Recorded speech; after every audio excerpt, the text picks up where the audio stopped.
इंदौर और उज्जैन में 603 करोड़ रुपए से होगा नदियों का कायाकल्प, ट्रीटमेंट के बाद छोड़ा जाएगा नालों का पानी। इंदौर की कान्हा सरस्वती नदी उज्जैन के समीप शिप्रा नदी में जाकर मिलती है और शिप्रा चंबल में समाती है। चंबल नदी यमुना नदी में और यमुना आगे जाकर गंगा नदी में मिलती है। नमामि गंगा मिशन 2 के तहत इंदौर की कान्हा और सरस्वती नदी में सीवेज रोकने के लिए STP बनाए जाएंगे।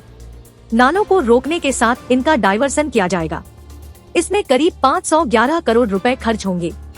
इसी तरह उज्जैन में प्रदूषित हो रही शिप्रा नदी को स्वच्छ बनाने के लिए 92 करोड़ रुपए से इसके किनारे STP और नालों के पानी को उपचारित करने के लिए भी ट्रीटमेंट प्लांट बनाए जाएंगे। बता दें कि उज्जैन में नालों का पानी मिल जाने से मोक्षदायिनी शिप्रा दूषित हो रही है, जिससे श्रद्धालुओं की आस्था को भी ठेस पहुंचती है। इसी तरह इंदौर की जिस नदी में कभी लोग तैरते थे, होलकर राज में उसमें हाथी नहाते थे, वह सीवरेज मिलने के कारण गंदे नाले में तब्दील हो गई है।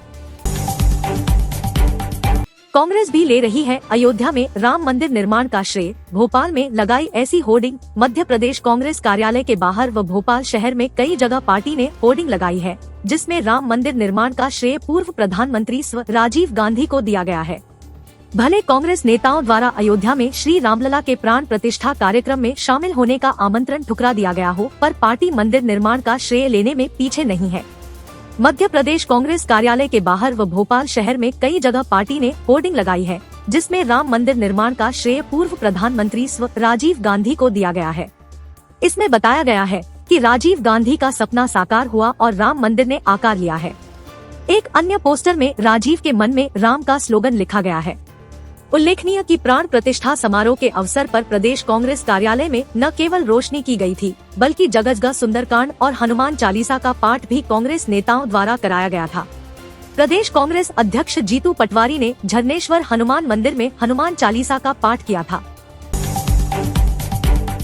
MP के CM मोहन यादव बोले, बिहार के पूर्व मुख्यमंत्री स्व कर्पूरी ठाकुर को भारत रत्न देने का निर्णय अद्वितीय। मुख्यमंत्री ने कहा कि बिहार के यशस्वी नेता कर्पूरी ठाकुर ने पिछड़े वर्ग और वंचितों की लड़ाई में सामाजिक न्याय के माध्यम से महत्वपूर्ण योगदान दिया है। मुख्यमंत्री मोहन यादव ने बिहार के पूर्व मुख्यमंत्री स्व कर्पूरी ठाकुर को मरणोपरांत भारत रत्न से सम्मानित किए जाने के निर्णय के लिए प्रधानमंत्री नरेंद्र मोदी का आभार माना है। मुख्यमंत्री ने कहा कि बिहार के यशस्वी नेता कर्पूरी ठाकुर ने पिछड़े वर्ग और वंचितों की लड़ाई में सामाजिक न्याय के माध्यम से महत्वपूर्ण योगदान दिया है। उन्हें भारत रत्न के लिए मनोनीत करने का निर्णय लोकतंत्र को गौरवान्वित करने वाला है। यह अद्वितीय एवं प्रेरणादायी कदम है। इससे लोकतंत्र के साथ साथ भारत सरकार का मान बढ़ा है और वंचितों और पिछड़े वर्ग में विश्वास बढ़ेगा। देवास के सिविल लाइन पुलिस स्टेशन को मिला सर्वश्रेष्ठ थाने का अवार्ड। DGP ने SP व TI को सौंपा सम्मान पत्र। देवास का सिविल लाइन थाने का नाम देश के सर्वश्रेष्ठ 10 थानों की सूची में शामिल किया गया है। गृह मंत्रालय द्वारा किए गए सर्वे में सिविल लाइन थाना सभी मानकों पर खरा उतरा है। देवास का सिविल लाइन थाना देश के सर्वश्रेष्ठ 10 थानों में शामिल हुआ है। इस उपलब्धि पर पुलिस महानिदेशक सुधीर सक्सेना ने पुलिस मुख्यालय भोपाल में पुलिस अधीक्षक देवास संपत उपाध्याय और थाना प्रभारी अजय चांदना को केंद्रीय गृह मंत्रालय द्वारा प्रदत्त सम्मान पत्र और स्मृति चिन्ह को देकर सम्मानित किया। माइक्रो इकोनॉमी में 0 मिला, छात्रा की उत्तर पुस्तिका दोबारा जांचेंगे विशेषज्ञ। विद्यार्थियों का कहना है कि माइक्रो इकोनॉमी विषय में छात्र छात्राओं को 0 से लेकर 3 अंक दिए हैं। देवी अहिल्या विश्वविद्यालय की छात्र सुनवाई में सप्ताह भर के भीतर दूसरी बार MBA financial administration first semester के विद्यार्थी पहुंचे, जहां उन्होंने माइक्रो इकोनॉमी विषय में खराब मूल्यांकन करने का आरोप लगाया। विद्यार्थियों का कहना है कि माइक्रो इकोनॉमी विषय में छात्र छात्राओं को 0 से लेकर 3 अंक दिए हैं।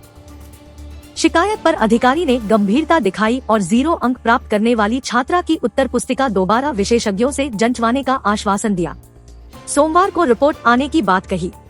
हालांकि अधिकारियों ने मूल्यांकन में गड़बड़ी होने पर कुलपति के समक्ष प्रकरण रखने पर जोर दिया।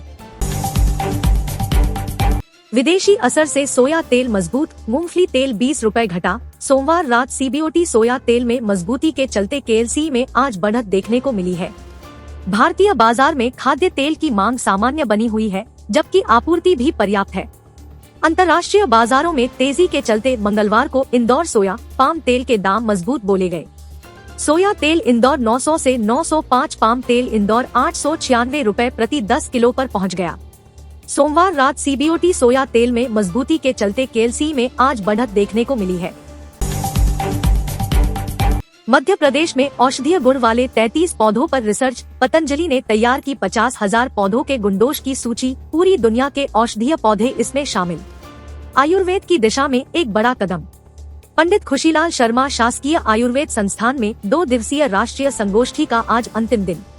आयुर्वेद शब्द की उत्पत्ति संस्कृति से हुई है, यानी यह कई संस्कृतियों के इतिहास से पुराना है, लेकिन इसे बीच बीच में लोग इसे भूलते रहे। मुगल शासक आए तो यूनानी का प्रभाव बढ़ा, जब अंग्रेज आए तो एलोपैथी का असर बढ़ गया, लेकिन अब फिर लोग आयुर्वेद की तरफ जा रहे हैं। पूरी दुनिया आयुर्वेद को वापस मान रही है। यह बात हेड पतंजलि रिसर्च की वेद प्रिय आर्य ने पंडित खुशीलाल शर्मा शासकीय आयुर्वेद संस्थान भोपाल में आयोजित 2 दिवसीय कार्यशाला के दौरान कही। इस संगोष्ठी का आज अंतिम दिन है। जबलपुर में नई शिक्षा नीति के नियमों में उलझे पास से फेल हुए 200 छात्रों को मिल सकती है राहत। प्रशासन ने विशेषज्ञों की कमेटी बनाई थी। इस कमेटी ने छात्र हित में फैसला किया है, लेकिन अंतिम निर्णय प्रशासन की बोर्ड ऑफ स्टडीज में होना है।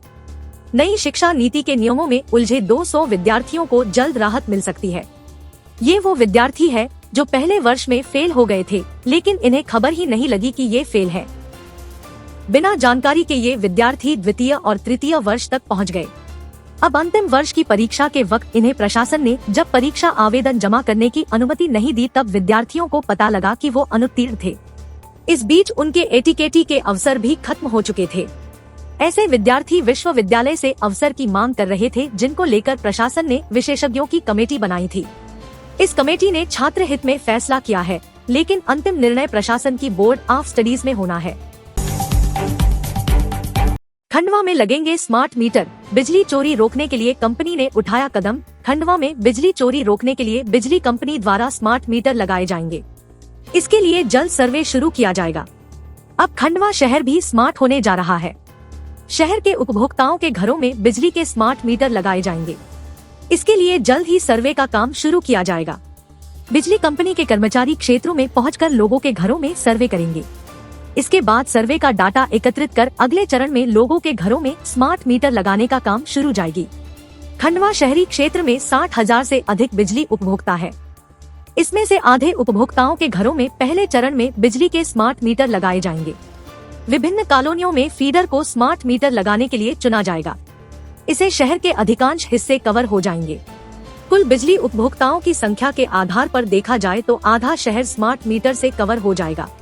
इस संबंध में बिजली कंपनी के कार्यपालन यंत्री विश्वजीत सिंह झा ने कहा कि बड़े शहरों की तर्ज पर खंडवा में भी स्मार्ट मीटर लगाने की योजना है। जल्द ही इसके लिए सर्वे का कार्य शुरू किया जाएगा। इससे उपभोक्ताओं सहित बिजली कंपनी को रियल टाइम जानकारी मिलेगी और फायदा मिलेगा। पश्चिम बंगाल में ममता बनर्जी ने कांग्रेस को ऑफर की 2 सीट, बात नहीं बनी तो अकेले चुनाव लड़ने को भी तैयार। कालीघाट में पार्टी नेताओं को संबोधित करते हुए ममता बनर्जी ने यह भी कहा कि कांग्रेस सीट शेयरिंग में देरी कर रही है, इससे नुकसान हो रहा है। लोकसभा चुनाव से पहले कांग्रेस और तृणमूल कांग्रेस में तनातनी बढ़ गई है। ताज़ा खबर यह है कि ममता बनर्जी ने पश्चिम बंगाल की कुल 42 सीटों में से कांग्रेस को 2 सीट का ऑफर दिया है।